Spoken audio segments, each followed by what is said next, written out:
The International Whitewater Hall of Fame recognizes and honors explorers, pioneers, athletes, and advocates from around the world who have made significant contributions to the enjoyment, protection, awareness, and celebration of whitewater rivers.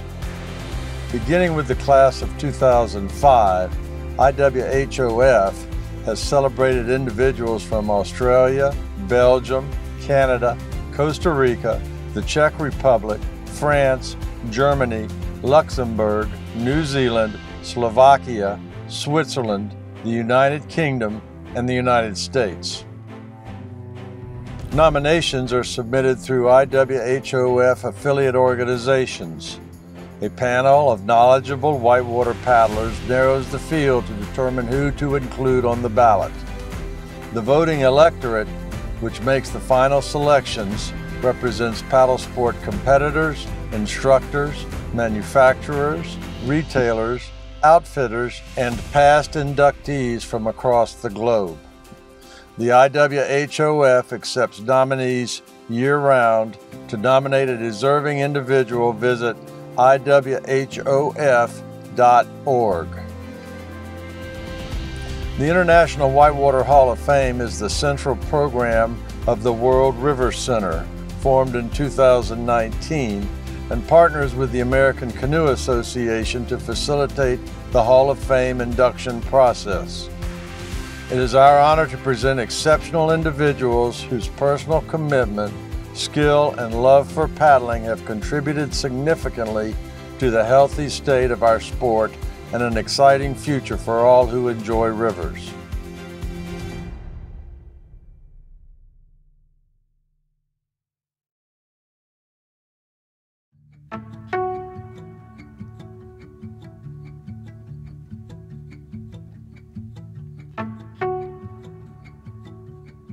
Herman and Krista Kirchhoff were Canadian C2 mixed national slalom champions from 1969 to 1971.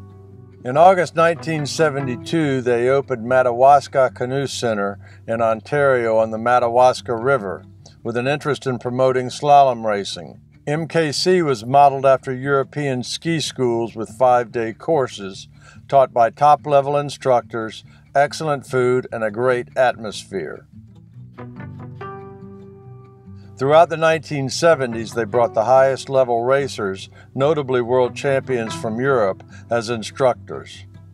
In doing so, many Canadians and American racers flocked to MKC and also served as instructors. As the racing heyday of the 1970s waned, MKC opened its doors to all whitewater paddlers and became a primary destination to learn and hone whitewater paddling skills, as it remains today. In addition to MKC, the Kirchhoffs also were instrumental in developing the first whitewater management plan, working with the Ontario Ministry of Natural Resources to secure dam releases on the Rouge, Petawawa, and Madawaska rivers, making it possible to rely on flow for rivers located in wilderness settings.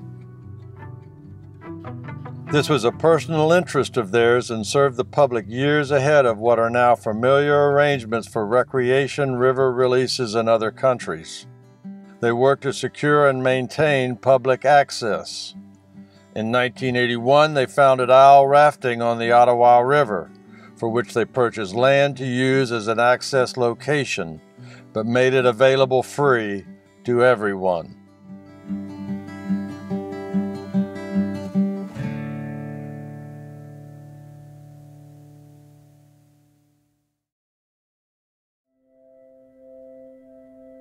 Chris Hawksworth has been a whitewater influencer since the 1960s.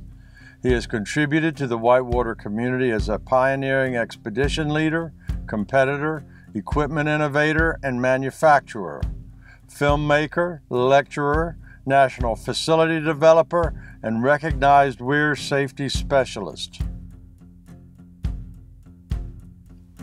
Through his decades of camera work and filmmaking, Chris made early, remarkable contributions to interest in and enthusiasm for whitewater canoeing, kayaking, and rafting. His work included early technique videos and dramatic stories of competitions, such as the 1981 Wild Water and Slalom World Championships in Bala, Wales. He was the expedition leader and filmmaker for the Marciandi River expedition documented in Raging River of Annapurna, and Colorado, which documented the first British expedition through the Grand Canyon in 1971. And Pauline Squires, destined to become the first woman single kayakist ever to run the Colorado. Grim determination. For Pauline, as for the others, a big test of courage and skill. Shown 3 times on UK television and distributed to over 30 countries, the film brought whitewater rafting and expedition whitewater to mainstream audiences for the first time and brought rafting to Europe. For nearly 30 years, Chris's firm Wild Water Limited produced near ubiquitous whitewater helmets that defined an era in 60 countries. During this time, he served as a member of British and European standards committees, co-founded and chaired the British Canoe Manufacturers Association, and contributed substantially to early international safety symposia. Chris accelerated exposure to new paddling horizons by sponsoring slalom and wild water competitors.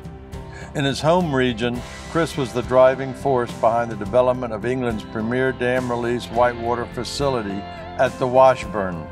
So basically, it's almost the perfect setting for this kind of event, isn't it, really? Oh, indeed, yes. Yeah. So I walked along it in '76 and thought, you know, it's a bit narrow, but maybe with enough water, we could have an event. He has since contributed to the development of many whitewater projects and weir or lowhead dam safety. In a field in which passion is commonplace, Chris has worked relentlessly to add the extra elements to actually get things done.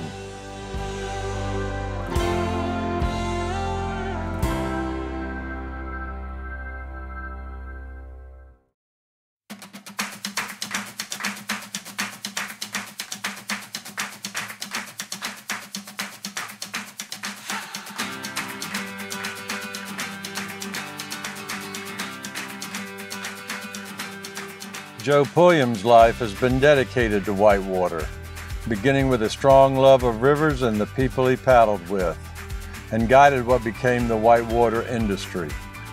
Early on, he built fiberglass boats with Bill Masters in his backyard, and in 1982 joined Bill at Perception as sales and marketing director. He brought to the job a business degree and a personality which made him an exceptionally effective manager. In 1987, Joe co-founded Dagger to build canoes and kayaks. Dagger leaders were well-liked and respected for building good boats, standing behind their dealers, supporting conservation efforts, and excelling at getting the word out about the joys of paddling. Have fun. Just, you know, I think that's one thing we do. We don't get to paddle as much anymore sometimes because we're working, but when we do, we have fun, and hopefully when we work, we have fun, and when we go out and deal with people and go to shows, whatever we do, that's what we try to do. The 1990s were the heyday of whitewater popularity, and Joe's work ethic and vision for the sport had a lot to do with that success. Dagger was awarded Canoe and Kayak Magazine's Manufacturer of the Year twice, in 1997 and 1999. In 1998, Watermark bought both Dagger and Perception. Joe stayed on as president of Dagger and later became executive vice president of Watermark, where his sound business acumen and ability to work with everyone was recognized. In 2007, Joe became Jackson Kayak's head coach and board member, and as Eric Jackson describes, a source of invaluable advice and guidance. In November 2017, Joe decided real retirement was called for. Joe has participated actively as an industry and paddling community leader by serving on the boards of the Trade Association of Paddle Sports, American Whitewater, and American Canoe Association. His skill and guidance over 35 years with integrity, openness, vision, and a love of the river environment has left his mark worldwide.